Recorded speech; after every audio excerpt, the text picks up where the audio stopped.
Greetings. This is Michael Swain, Executive Director of Freedom of Religion South Africa. And I'm here today with our Head of Legal, Mrs. Liesel Pretorius. And we're talking about a very important topic that may well have skipped your interest or your notice because it typically will not have been reported properly in the mainstream media.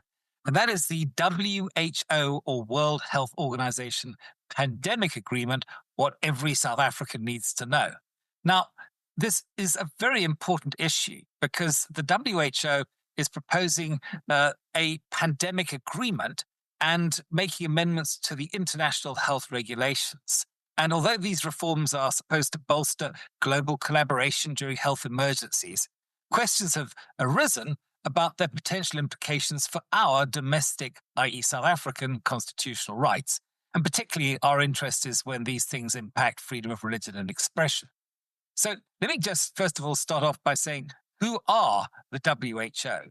The WHO stands for World Health Organization. They're an entity that was created as part of the United Nations, like UNICEF and UNESCO. And their job is to oversee the whole health spectrum of the world. And as we have seen, particularly during COVID, remember COVID, they have significant authority and significant weight and influence even at a national level. But actually, not everybody who runs the WHO are even medically qualified. They're based in Geneva in Switzerland. They have tax-exempt status as well. And they have diplomatic immunity. So they really are an unaccountable body that does have, and if this particular thing goes through, will have even more significant power potentially to impact what happens here in South Africa in your life. So, Liesel, we've talked about the WHO, but maybe you can just outline for us what is this new pandemic agreement and these amended international health regulations? When are they coming into force? And why does the WHO believe that they're essential for future pandemic preparedness? Certainly, Michael. So these two instruments that we're going to talk about, they are part of the post-COVID overhaul of the global health governance. So the first one is the amended international health regulations. There are existing health regulations. They were amended. And this is a legally binding framework that already governs a cross-border disease surveillance and response. And the new amendments add faster reporting deadlines, mandatory information sharing platforms, and common rules for border control. And they will enter into force for all state parties in September 2025. So right around the corner, since it's now August 2025. And then we have the pandemic agreement. It's often called the pandemic treaty as well. And this is a separate treaty. It's a new treaty. It broadens the scope of the international health regulations into areas such as equitable vaccine access, pool financing, and counter misinformation mechanisms. And it will become binding 60 days after 60 countries have deposited the instruments of ratification. So the start date depends on how quickly different nations act in ratifying these agreements. Now, the WHO argued that these reforms are needed because COVID-19 exposed disjointed national responses and delayed data sharing and also uneven vaccine distribution. So they're trying to address that. They say the aim is to secure quicker global coordination, fairer allocation of medical countermeasures, resources, stronger surveillance, and a unified strategy against misinformation during future outbreaks, which all sounds very laudable. Of course, we want to save lives and protect lives, but as usual, the devil can be in the details. Yes, it's always very concerning when you hear about a unified strategy against misinformation. And critics are warning that these instruments do actually hand sweeping authority to this unelected body in Geneva. But what concrete new powers would the WHO, particularly its Director General, hold to declare a health emergency?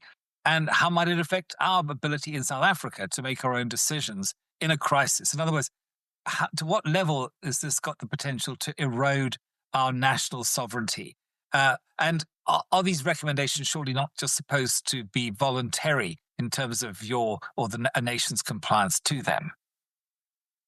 Well, under these amendments, the Director General, or DG, of the WHO can unilaterally declare a public health emergency of international concern. The acronym is PHEIC, or FAKE. Or in the treaty text, he or she can also declare a pandemic emergency. even if the affected state or states object to that. And once such a declaration is issued, the DG can issue recommendations that are normally non binding, but they do carry huge political and economic weight.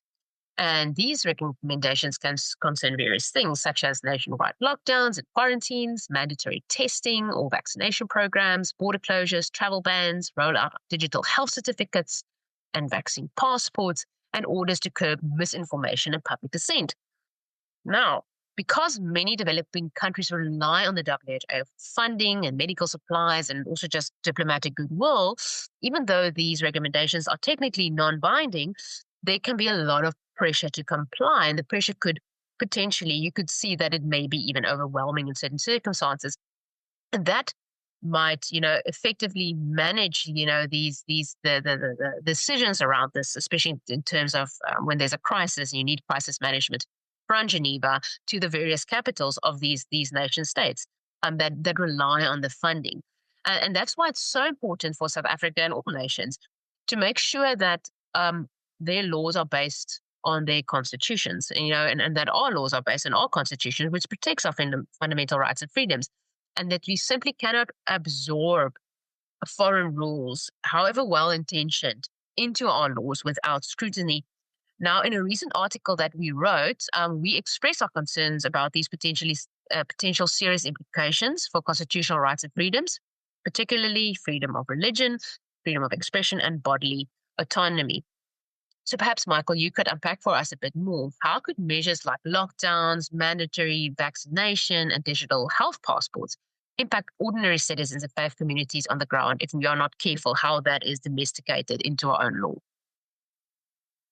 Yes, and of course, as always, our major concern is what are the impact of these going to be on our freedom of religion rights? And of course, one of the concerns is that there is nothing in the IHR or this pandemic treaty, so called, that contain any explicit conscientious or religious exemptions. And in fact, as we will know from the COVID experience, houses of worship, churches, could very well be amongst the first to be closed and the last to be reopened. And we fought that famous case when you could go to a casino and play the slot machines, but if two people prayed together, that was somehow a health threat and you could be jailed for up to 6 months. So we've seen how these are not equitably rolled out. What about people who refuse an injection on faith or ethical grounds? Well, they might face exclusion from work, from study, from public transport, especially if digital vaccine passports are required. We had a situation, as you might remember, where you could not get on and churches and campus workers could not get on to the UCT and other campuses because they had this moratorium. And I had a personal experience myself. I was due to take a flight to Indonesia. This was some 2 years after COVID was long gone and nearly forgotten. And I was asked at the airport, where's my vaccine passport with a proof that I've had a booster within the last 3 months? And because I had one and I couldn't show it, I was literally bumped off the plane. So these things have real life consequences. And of course, the whole misinformation angle is always deeply concerning. What if you criticize official policy? What if you say something in a sermon? In America, people like John Maxwell fought major battles because they wanted their churches to stay open when the government was pushing hard to shut everybody down. And of course, you can be sanctioned. You can be removed from social media platforms. That happened to many, many people. And very concerningly, and as I say, we have a constitution, which is our overarching legal framework that governs everything that should happen in this country as a rule of law. And Section 12 actually guarantees security and control over your own body. But this, of course, could be undermined if things like mandatory medical measures, tests, vaccinations, or whatever are implied. So it is very concerning. Hmm. You mentioned misinformation. A major pillar of this new framework is tackling misinformation. Based on what happened during COVID-19 with initiatives like the Great Barrington Declaration, what safeguards, if any, is to prevent the suppression of legitimate scientific debate or religious dissent under these new rules? Yeah, well, there's only really like a nod to rights of non-binding reference.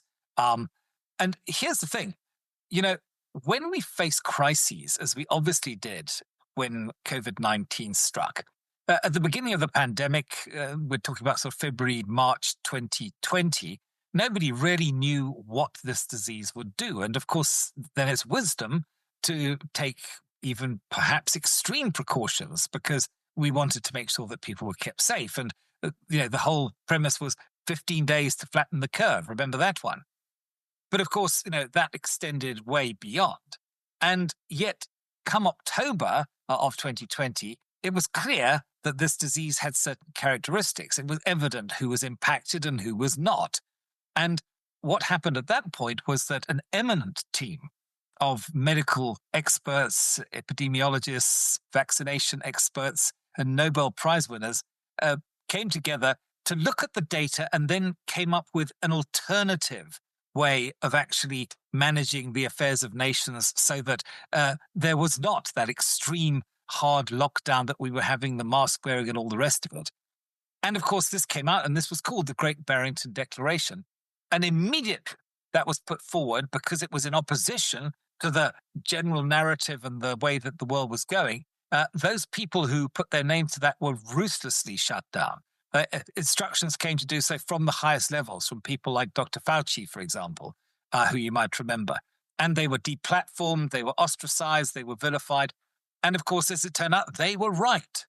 And I suppose, justice can be seen in the fact that Dr. Jay Bhattacharya, who I think was a professor from Stanford, who was one of the signatories, has now been appointed to a very high office in the health departments of the USA under the Trump administration.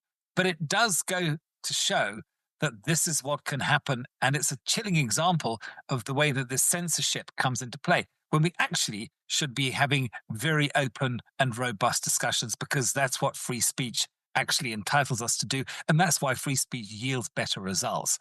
So, Liesl, maybe you can just wrap it up for us.